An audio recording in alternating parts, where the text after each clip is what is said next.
Now, back to anatomy. This is the classic example of what the anatomists show you and what cardiologists look at. If you look at this diagram, it's very pretty, but the critical point of the diagram is missing. The actual problem, where the problem occurs, is not on this diagram. You can argue the endothelium here is what we're going to talk about. That's the glycocalyx that lines the blood vessel system, but the actual vessels that are affected are not here. This example, I want to try to get a picture in your mind. The two ends here, this is coming into the heart. So we're the heart, we're the observer, we're the heart. This is the arterial system, and this is the venous system. This is what the conventional doctors look at here, where all the money is, surgery, angioplasty, all that stuff. The real action is down here, which we're going to get to as we go through this talk.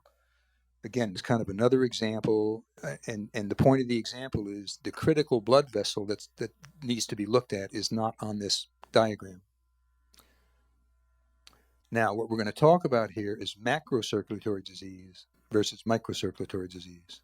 Because if you listen to a lot of these ads on TV today, and if you look at commercials today, almost all of them are either they're selling you a drug that's a miracle, or right after that, there's a law firm with an ad saying, if you had a problem with the drug, call 1-800, we'll take care of it.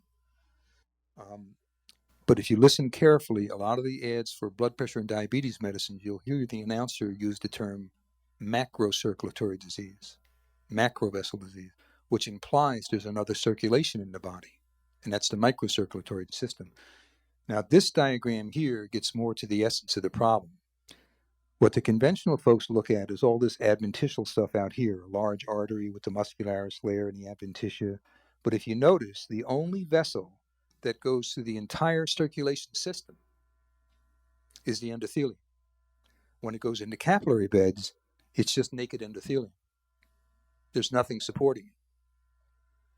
So that's the only vessel that connects everything.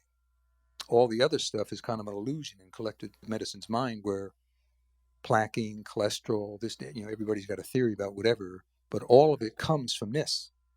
So the key is this little vessel right here, the capillary. Now, this diagram gets more to the essence of the problem. Inside the wall of blood vessels are microvessels, and that's how the blood vessel gets its nutrients, blood supply, and oxygen. It's the endothelial lining doesn't allow things to cross into the muscle layer and the other layers inside of an artery. So the artery itself has a microcirculation in the cell wall, and that's how it gets what it needs to survive.